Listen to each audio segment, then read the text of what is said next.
alternatif akses pembiayaan apa aja sih yang tersedia buat teman-teman UMKM. Nah, nih, jadi apa saja alternatif pendanaan yang tersedia?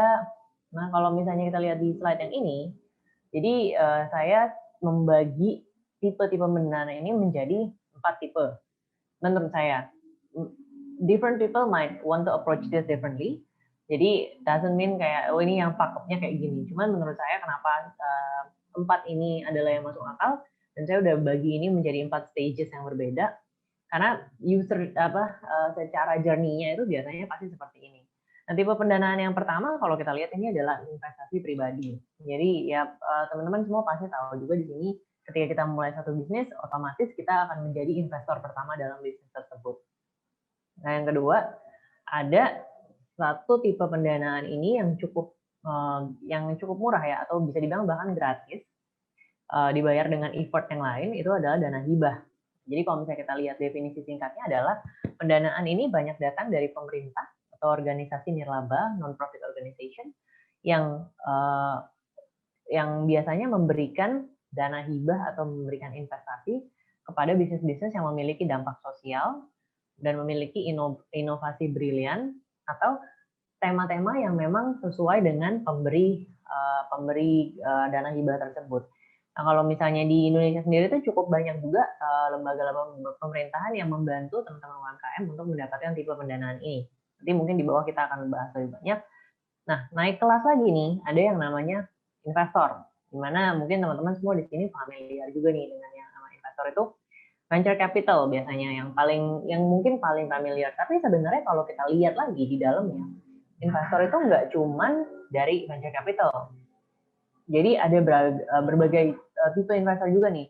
Kalau di sini mulai dari teman dan keluarga, ada yang namanya angel investor, habis itu nanti baru ada venture capital, but at the same time juga ada yang namanya program-program akselerator dan inkubator. Nah, ini kita nanti akan bahas ini terakhir aja supaya kita bisa lebih banyak mempelajari dan ngulik tentang tipe yang satu ini. Nah, yang terakhir last but not least itu adalah lembaga keuangan atau lembaga non keuangan dan fintech, financial technology. Ada banyak tuh sekarang yang lembaga-lembaga ini yang memang lembaganya di bidang finansial, itu juga siap sebenarnya membantu UMKM. Nah, kita mulai masuk ke tipe pendanaan yang pertama. Kalau misalnya di sini ada yang nanya, kita ngomongin alternatif tipe pendanaan, malah ujung-ujungnya dibalikin lagi investasi pribadi. Nah, sebenarnya kenapa investasi pribadi ini penting? Coba kalau misalnya kita imagine, kita punya teman ya, kita punya teman yang kita mungkin kita kenal tapi sebenarnya kenal banget juga enggak, tapi at the same time kita kenal dia. Nah, terus temen ini datang ke kita, terus dia tanya, saya mau bangun kebun singkong. Saya mau bangun kebun singkong, ini potensinya luar biasa banget potensinya. Tanahnya ada di Cirebon, berapa hektar gitu.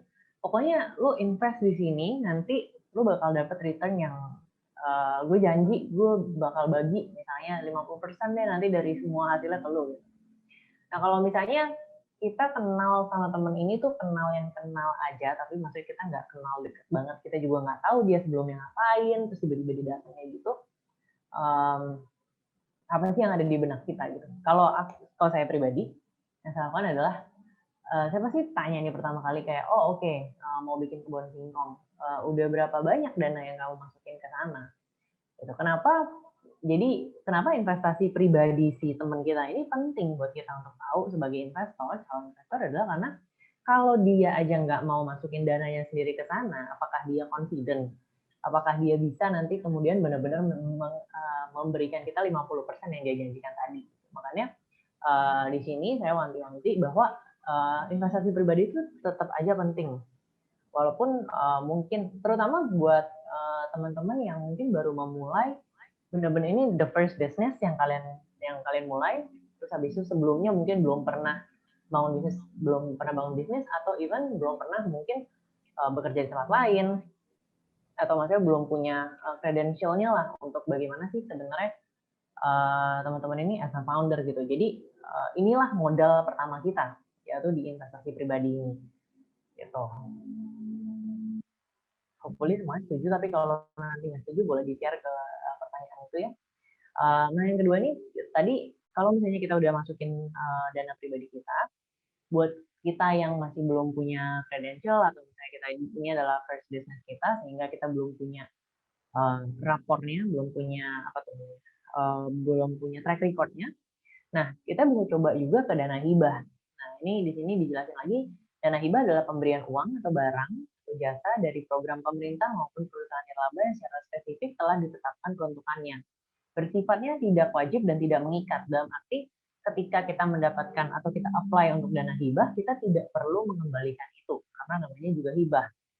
Nah, pada dasarnya ini banyak nih, banyak non-profit organization atau mungkin lembaga pemerintahan juga yang memberikan ini untuk sebagai support buat teman-teman UMKM ketika memulai suatu bisnis. Biasanya yang diminta itu mulai dari proposal, pendanaannya untuk seperti apa aja, pertanggungjawaban dari dana itu seperti apa. Nah, ini dana hibah ini juga menjadi menarik karena kenapa? Karena ini gratis, dalam arti kita tidak punya beban untuk harus kembalikan. Secara saham juga kita tidak terdilusi atau kita tidak termakan oleh investor. Tapi kita bisa dapatkan ini, misalnya benar-benar cuma-cuma lah. Mungkin kita harus kembalikan dengan hal yang lain, misalnya laporan setiap bulan. Terus habis itu kita juga bisa harus menghitung impact-nya apa sih gitu. Karena biasanya secara karakteristik dana hibah ini pasti mencari bisnis-bisnis yang punya impact sosial yang cukup tinggi. Terus habis itu kedua, jadi dampaknya tuh harus untuk banyak orang gitu. Misalnya dana hibahnya 200 juta gitu, tapi sebenarnya secara impact kalau misalnya dana hibah itu jatuh ke kita bisa lebih merangkul lebih banyak orang lagi dan memberikan kesejahteraan untuk lebih banyak orang lagi gitu. Jadi kalau misalnya teman-teman berpikiran untuk dana hibah, itu inovasi, mungkin ada beberapa dana hibah yang fokusnya ke inovasi, ada beberapa dana hibah juga yang fokusnya ke social impact. Jadi nanti dilihat aja mandat dari dana hibah tersebut itu apa, kriterianya apa, itu udah pasti ada juga. Kalau di Indonesia ya, mungkin kalau misalnya dari lembaga pemerintahan yang kita bisa lihat itu ada program BIP, bantuan insentif pemerintah dari Kemenparekraf, atau juga bisa lihat Kemenristek, itu yang biasanya bekerja sama dengan inkubator-inkubator. Gitu, dan itu bisa teman-teman coba akses juga ke sana untuk terutama buat teman-teman yang pemula banget, karena itu gratis. Modelnya itu adalah sebenarnya kita dibantu juga dengan penulisan proposal itu untuk mempersiapkan lebih matang lagi nih sebenarnya bisnis kita arahnya mau kemana gitu. Jadi ini yang kedua, dana hibah.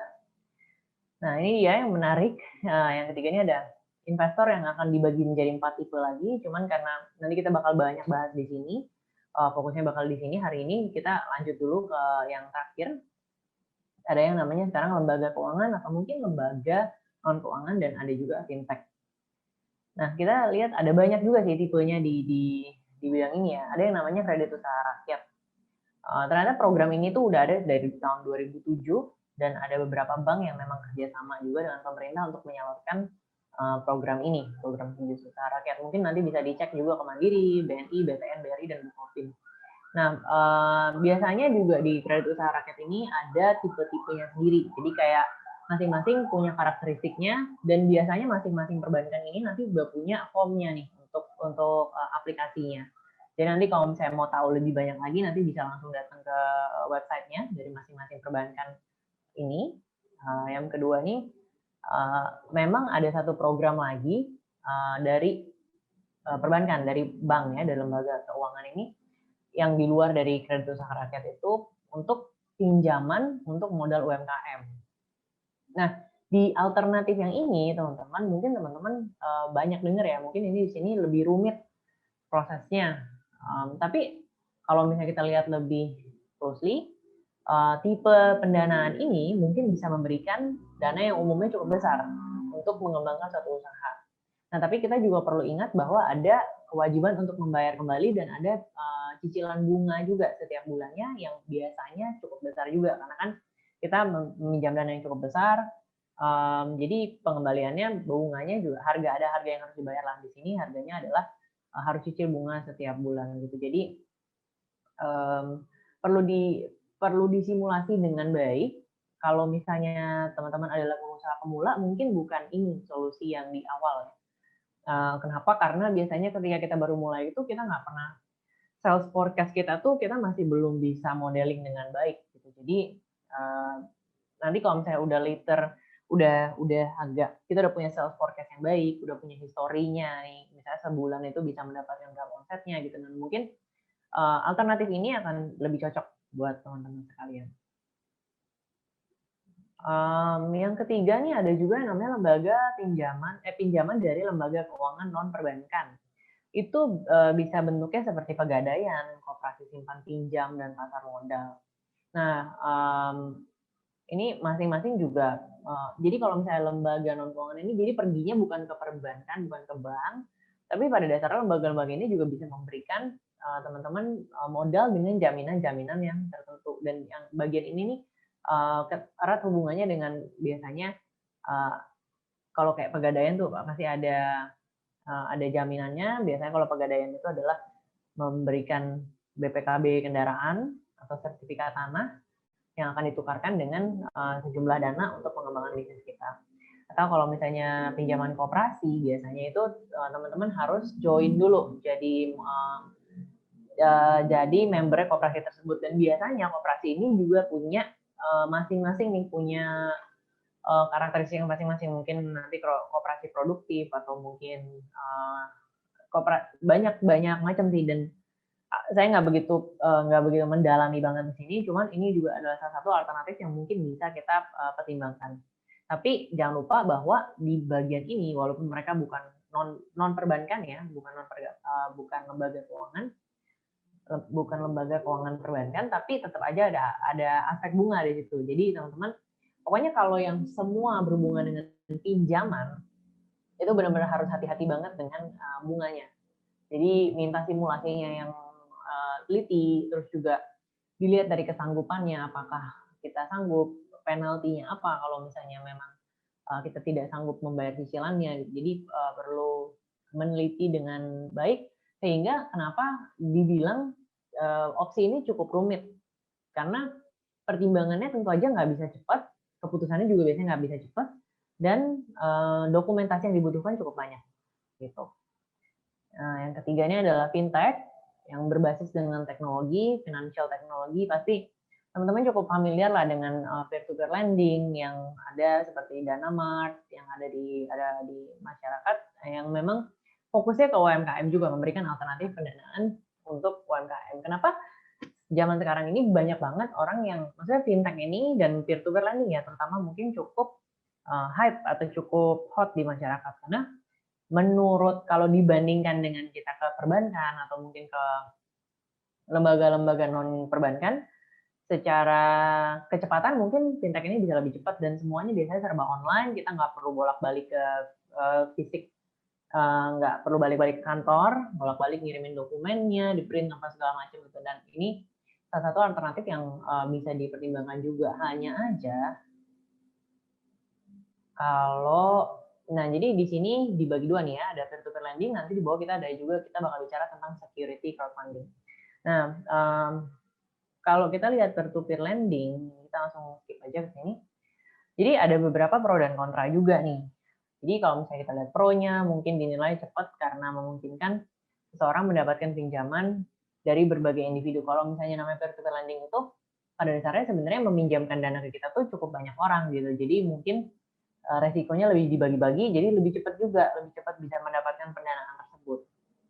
Terus yang tadi aku bilang, kita tuh nggak perlu ketemu langsung dengan pendananya, semuanya via online, makanya bisa lebih mudah, lebih cepat. Bisa jadi bunganya lebih rendah, tapi at the same time itu bisa dikontra juga.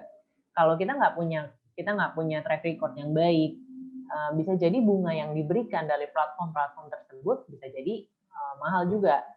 Atau mungkin kalau misalnya memang secara kredit scoring kita nggak terlalu bagus, nggak terlalu memuaskan, bisa jadi kita digetok harganya mahal untuk bunganya. Gitu. Nah, tipe yang kedua dari yang ditawarkan dengan fintech itu adalah security crowdfunding. Nah, security crowdfunding ini merupakan bentuk skema pembiayaan alternatif untuk penggalangan dana melalui pasar modal. Skema ini dinilai memudahkan bisnis atau seseorang dalam memperoleh pendanaan dari pasar modal. Nah, jadi kalau security crowdfunding ini agak beda. Dia sifatnya bukan pinjaman, Tapi kita bisa mendapatkan pendanaan dengan cara menjual saham kita ke pasar, gitu. Nah, bedanya dengan investor adalah dalam security crowdfunding ini investor kita nantinya nggak akan cuma satu. Jadi ini dari crowd gitu. Jadi ada banyak investor kecil-kecil yang akan menjadi satu. Nanti mereka akan invest di perusahaan kita dan biasanya ada banyak tipe juga sih. Ada yang mereka mau beli saham kita, atau ada juga yang namanya project financing di mana pengembaliannya itu berbentuk dividen atau pembagian hasil setiap akhir bulan. Nah, kita lihat pro dan kontranya apa aja sih security crowdfunding ya. Jadi sebenarnya pro-nya itu adalah kita bebas hutang. Jadi kita mau mengekspansi bisnis kita, tapi kita nggak perlu bayar bulanan yang cicilan yang pasti gitu. Kalaupun kita mengambil skema yang profit sharing, tentu aja kan berarti naik turunnya bisnis itu akan kita tanggung bersama-sama dengan investor kita, gitu. Nah, jadi kita nggak perlu, ya bebas utang lah. Yang kedua, kemungkinan untuk mendapatkan lebih banyak dana daripada melalui pinjaman. Nah, kalau misalnya ini tergantung kasus. Kalau misalnya memang kredit scoring kita pada dasarnya kurang baik, sehingga kita jadinya cukup high risk dan akhirnya kita diberikan bunga yang cukup tinggi, akhirnya kan agak susah nih buat kita untuk ekspansi. Tapi maksudnya kita harus bayar cicilan sebaik itu. Nah, makanya alternatif lainnya adalah mendapatkan lebih banyak dana melalui pinjaman. Dibandingkan pinjaman. Dan kita bisa alternatif ke sini, security crowdfunding. Terus kalau security crowdfunding ini kita juga bisa dapat pemasaran merek gratis. Kenapa? Karena biasanya ada momen-momen di mana itu namanya kampanye, sehingga investor itu bisa tahu. Karena kalau misalnya kita lihat di pasar modal, biasanya yang IPO itu kan perusahaan-perusahaan yang udah besar, yang udah terkenal, kita udah tahu nih siapa gitu. Nah, ini sama halnya dengan security crowdfunding. Untuk bisa mendapatkan pendanaan, tentu aja kita harus kampanye supaya orang tahu tentang kita nih siapa gitu. At the same time, itu bisa menambahkan customer juga buat kita gitu. Dan biasanya kalau misalnya udah ada investor yang invest, biasanya mereka juga bisa bantu untuk memasarkan merek kita gitu. Nah, biasanya nggak ada yang tadi, kalau karena ini kan pembelian saham, jadi biasanya tidak ada pemeriksaan kredit, tidak dibutuhkan jaminan atau jaminan pribadi. Nah, kontranya untuk bagian ini adalah teman-teman tuh walaupun nggak harus bayar cicilan, tapi teman-teman harus menyerahkan sebagian kepemilikan dana kepemilikan saham. Jadi kepemilikan tuh ownership means itu jadi ini perusahaan udah bukan milik Anda lagi, tapi milik bersama gitu. Nah, on the other hand, karena ini udah perusahaan milik bersama, otomatis akan kita bakal dituntut untuk bisa memberikan reporting juga ke teman-teman, ke investor kita, untuk memberitahu kepada investor nih perusahaan kita udah sampai mana. Dan kalau misalnya kita memang bukan orang yang ahli dalam finansial dan akuntansi, nah bisa jadi kita juga harus membayar pihak ketiga untuk membuatkan laporan-laporan ini buat kita gitu. Tapi tentu aja secara compliance atau secara administratif ini udah pasti cukup banyak, karena ada banyak hal yang kita perlu bertanggung jawabkan kepada si investor-investor ini. Nah, ini udah terakhir. Nah, sekarang kita balik lagi ke yang investor nih ya, karena kelihatannya lumayan tertarik sini. Oke, nah kalau misalnya kita bisa lihat teman-teman, kenapa susunannya seperti ini. Yang pertama tadi kan pendanaan pribadi dulu, habis itu ke dana hibah yang gratis. Yang ketiga ini kenapa ke investor, karena ini ketika kita mencari pendanaan ke investor ini mirip nih sama security crowdfunding, tidak ada dokumen-dokumen yang berhubungan dengan kredit yang harus kita penuhi. Biasanya kalau kita UMKM, kita tuh dokumen historical kita udah pasti nggak terlalu banyak, karena kita baru mulai, perusahaan kita masih muda juga. Itu biasanya cukup melemahkan kita punya credit scoring. Makanya kenapa alternatif pendanaan tadi, pinjaman itu saya taruh di terakhir, karena biasanya ketika bisnisnya baru pemula akan cenderung lebih sulit untuk mendapatkan pendanaan. Jadi sebelum ke arah yang perbankan tadi, kita biasanya startup ya, terutama startup itu biasanya cari investor dulu. Nah, sekarang kita bahas nih investor. Saya bagi ini menjadi 4 kategori lagi, dan ini juga ini tahapan bentuknya. Nah, jadi yang namanya investor itu kalau misalnya teman-teman tahu, nggak selalu investor itu sama dengan venture capitalist, gitu. Jadi investor itu yang pertama kan tadi kan kita pribadi yang akan invest di dalam bisnis kita. Yang kedua itu investor terawal ya, maksudnya yang awal yang bisa kita jangkau itu adalah sebetulnya ada keluarga dan teman dekat. Kenapa sih keluarga dan teman dekat? Nah, balik lagi ke kebun singkong tadi. Kalau misalnya ini ucuk-ucuk teman-teman kita yang kita nggak pernah deket sebelumnya, terus atau kita tahu-tahu aja tiba-tiba datang, habis itu dia minta pendanaan ke kita. Bagaimana kita sebagai investor bisa menjustifikasi apa yang dia katakan gitu. Even ya dia bilang, misalnya saya di Jakarta gitu, terus dia bilang, oke, tanahnya berhektar-hektar nih buat kebun singkong ada di Cirebon. Apakah iya gitu? Ya kalau misalnya memang masih di Cirebon oke lah ya, 3 jam perjalanan kita masih bisa lihat, oh benar tanahnya ada gitu. Tapi kalau misalnya tanahnya di mana gitu, misalnya jauh gitu ya, di timur atau di barat gitu, yang mana ongkos kita ke sananya aja udah jauh lebih mahal untuk assessment, bagaimana kita bisa percaya gitu ke orang ini untuk kita berikan dana kita gitu. Jadi kenapa alternatif pertamanya itu biasanya untuk datang ke keluarga dan teman dekat dulu, karena keluarga dan teman dekat ini adalah orang-orang di circle pertama kita yang tahu tentang kita gitu, tentang bagaimana sih etos kerja kita, tentang bagaimana kita berjuang lah untuk maksudnya keseriusan kita dalam membangun bisnis ini gitu. Nah, mereka yang bisa memvalidasi dengan lebih baik ketika kita belum punya modal track record gitu. Makanya dan biasanya ketika keluarga dan teman dekat ikut berinvestasi, turut berinvestasi di dalam bisnis kita, untuk investor luar itu akan menjadi sebuah jaminan bahwa memang ada itikat baik atau ada si founder ini, si pemilik bisnis ini sudah berhasil mengconvince orang-orang terdekatnya untuk turut berinvestasi ke bisnisnya. Berarti yang pertama bisnis center si founder ini atau pendiri ini tervalidasi bahwa dia punya itikat yang baik. Yang kedua, ada sedikit jaminan buat kita bahwa kita sebagai investor luar nih, we know that you're not going to fill your circle gitu. Nggak akan mungkin akan berusaha sekuat tenaga untuk membuat keluarga dan teman dekat kita proud of us gitu, dibanding maksudnya ya udahlah kalau gagal terus ya udah ntar tinggal cari investor lain gitu. Jadi itu yang pertama. Terus kita naik lagi sedikit, itu ada namanya program inkubator dan akselerator.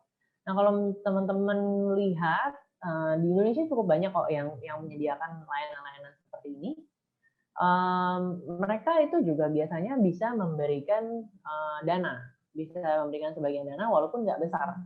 Tapi kenapa program-program ini cukup penting dalam perkembangan suatu bisnis? Karena di dalam inkubator dan akselerator itu kita mendapatkan banyak arahan. Jadi dia kayak bentuknya kayak sekolah start, kayak sekolah kali ya, kayak sekolah di mana ada modulnya, ada workshop, ada PR-nya, ada mentornya. Nah, ketika kita baru memulai bisnis, tentu aja kita butuh banyak resources ini gitu. Maksudnya kita perlu akses kepada mentor. Dan biasanya di akhir programnya itu juga ada yang namanya di akhir program itu nanti ada yang namanya demo day, di mana kita bisa showcase kita punya bisnis ke lebih banyak orang lagi, ke investor network gitu. Jadi kalau kita belum punya track record, saranku adalah tidak langsung pergi ke venture capital, tapi coba lihat program-program inkubator dan akselerator yang cocok untuk teman-teman. Bagaimana cara memilihnya inkubator atau akselerator yang cocok? Nah, coba teman-teman lihat lagi syarat dan ketentuan dan apa aja yang bisa diberikan dari inkubator atau akselerator ini selain daripada pendanaan. Adapun program-program yang biasanya tidak memberikan pendanaan secara langsung, tapi biasanya mereka bisa memberikan akses to market. Misalnya mereka bekerja sama dengan banyak korporasi yang mencari solusi untuk menyelesaikan masalah di dalam bisnisnya, atau mungkin bisa korporasi ini sedang mencari inovasi di perusahaannya, inovasi digital yang bisa bekerja sama dengan startup. Jadi banyak hal yang bisa kita lihat, coba lihat juga mentor-mentornya siapa aja sih di sana gitu. Apakah mentor-mentor ini adalah mentor-mentor yang kalau tanpa program ini saya nggak bisa reach mereka gitu. Nah, kenapa mentor itu juga jadi penting? Karena yang pertama mentor punya networknya, biasanya sudah ada di industri dan sudah punya networknya. Dan ketika kita di mentoring sama orang tersebut, biasanya kita bisa minta akses ke network mereka gitu. Dan tentu aja kalau kita dikenalin atau maksudnya kita di refer oleh mentor kita jadi punya track record yang lebih baik gitu karena mentor ini biasanya sudah di dalam industri tersebut gitu. Jadi program inkubator dan akseleratornya jangan dipandang sebelah mata, namun justru ini bisa menjadi salah satu alternatif buat kita untuk kita memperkaya dulu network kita di industri sehingga kita yang tadinya baru hanya dipercaya oleh keluarga dan teman dekat, kita sekarang punya satu kredensial lagi nih, kita punya satu support system lagi, yaitu dari program ini gitu, dan dari mentor networknya program ini juga gitu. Jadi ini adalah fase kedua yang mungkin teman-teman bisa coba pertimbangkan, dan biasanya walaupun pendanaannya itu nggak besar, tapi di tahap ini kita bisa dapat banyak validasi apakah bisnis model atau mungkin target market atau apapun komponen dalam bisnis itu memang sudah sesuai untuk kita fundraising ke investor yang lebih tinggi lagi nantinya gitu. Jadi inilah yang kedua, inkubator dan akselerator. Yang ketiga ini ada yang namanya angel investor. Kenapa sih dikatakan dengan angel investor? Jadi angel investor itu pada dasarnya umumnya ya high net worth individual yang memang dia membantu startup. Jadi mereka investing di startup, amount-nya juga biasanya cukup awal, maksudnya cukup untuk membangun sebuah bisnis dan ya nggak gede-gede banget, dan biasanya juga memang orang-orang yang bisa jadi angel investor itu adalah mentor kita sendiri juga yang memang percaya dengan visi kita untuk bisnis ini gitu. Tapi again, kalau kita nggak punya koneksinya kepada high net worth individual ini, to be very honest, kalau misalnya kita cold calling ke mereka itu agak susah gitu. Jadi kenapa makanya tadi ada yang namanya program inkubator dan akselerator ini, hopefully biasanya mereka kerjasama juga dengan banyak angel investor. Angel investor itu biasanya ya selain high net worth individual, bisa jadi juga founder startup yang sebelumnya udah pernah exit.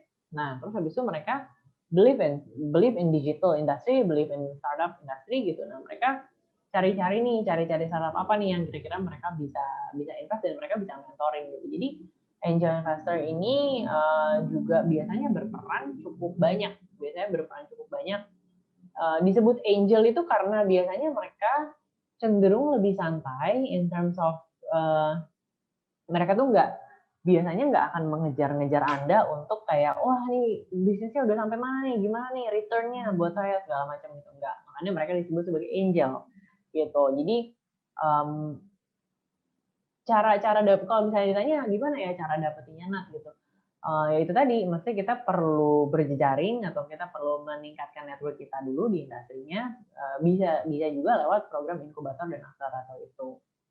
Nah, last but not least, baru mulai masuk ke venture capital. Nah, ketika suatu bisnis itu sudah disupport oleh keluarga, teman dekat, terus habis itu kita udah pernah masuk program juga, berarti sudah tervalidasi bisnisnya, kita udah punya angel investor juga. Nah, saatnya berarti ketika tahap 1-3 ini udah lewat, pada umumnya si bisnis ini sudah tervalidasi dan sudah tinggal mulai ekspansi. Nah, ketika kita mulai ekspansi itulah saat yang paling tepat untuk kita datang ke venture capital. Nah, kalau misalnya kenapa sih kok kita harus ekspansi dulu gitu baru ke venture capital? Bukannya venture capital tuh harusnya tanam modal dari awal. Betul. Tapi kalau misalnya coba kita balik sedikit ya ceritanya. Kalau misalnya kita memahami tentang venture capital sebenarnya apa? Nah, venture capital sendiri sebetulnya itu adalah fund manager. Jadi kalau misalnya teman-teman tahu misalnya reksadana gitu, di mana kita punya fund manager untuk mengelola dana kita, dibelikan mungkin saham atau misalnya apa diolah, Nanti kita tinggal nunggu aja keuntungannya berapa. Nah, kurang lebih venture capital itu sama. Jadi venture capital yang mungkin disebut dengan partnernya, directornya, atau fund manajernya, basically bukan berarti mereka yang punya dananya untuk dideploy dan untuk untuk diinvestasikan ke startup, tapi pada dasarnya mereka ini adalah fund manager yang juga melakukan tahap pencarian dana. Jadi, for example, if I am a fund manager for venture capital, yang saya lakukan adalah saya harus mengconvince investor-investor lainnya yang mungkin juga adalah angel investor, bisa jadi korporasi atau mungkin memang lembaga-lembaga keuangan yang lebih besar lagi, aset management misalnya. Coba invest dong di saya. Nah, dana yang kamu investasi saya itu akan saya kembalikan dalam waktu 5 sampai 10 tahun dengan return yang lebih tinggi dibandingkan bunga deposito. Bagaimana caranya saya bisa mendapatkan uang itu untuk saya kembalikan lebih tinggi daripada deposito adalah saya akan investing ke startup. Kenapa investing ke startup? Karena logika awalnya muncul venture capital itu adalah ketika perusahaan software seperti Microsoft, ketika mereka bikin satu nih softwarenya, habis itu tinggal di-copy, dijual ke seluruh dunia. Nah, kira-kira kan itu secara cost of production-nya juga cenderung lebih kecil kalau dibandingkan customer dia seluruh dunia. Nah, jadi kenapa bisa muncul venture capital itu awal mulanya dari situ. Jadi, dan kenapa juga biasanya ke perusahaan teknologi, karena perusahaan teknologi itu bisa membuat satu produk dengan modal seminim mungkin, tapi bisa menjangkau Indonesia misalnya, atau menjangkau even dunia. Gitu. Jadi, kenapa kalau balik lagi pertanyaannya, kenapa sih kita perlu marketnya ready dulu baru ke venture capital? Karena venture capital ini juga punya mandat. Karena venture capital ini juga dituntut oleh investornya lagi di atasnya untuk mengembalikan dananya lebih tinggi dibandingkan bunga deposito. Gitu. Jadi kalau misalnya kita belum apa-apa itu, maksudnya masih awal banget, terus kita udah ke venture capital, pasti banyak yang dapat feedback, oh Mas atau Mbak, ini bisnisnya too early buat kita gitu. Too early itu kenapa? Karena faktor risikonya masih terlalu besar untuk si fund manager ini menjustifikasi apakah ini adalah good investment. Gitu. Nah, ketika kita sudah punya 1 sampai 3 bisnis sudah tervalidasi dan kita sudah punya investor lain yang sudah turut mempercayai kita di bisnis ini, akan lebih mudah untuk sebuah venture capital untuk melihat bahwa bisnis ini memang worth to invested gitu. Karena yang pertama orang-orang memvalidasi, orang-orang setuju bahwa ini adalah bisnis yang baik untuk diinvest. Dan biasanya karena perusahaan ini perusahaan pemula ya, jadi biasanya track record-nya, historicalnya itu juga belum banyak banget. Yang dilihat itu adalah kesiapan seorang pendirinya. Gitu. Makanya kenapa di dunia teknologi yang berbasiskan teknologi ya terutama itu penting banget punya supporting yang 1 sampai 3 tadi ini.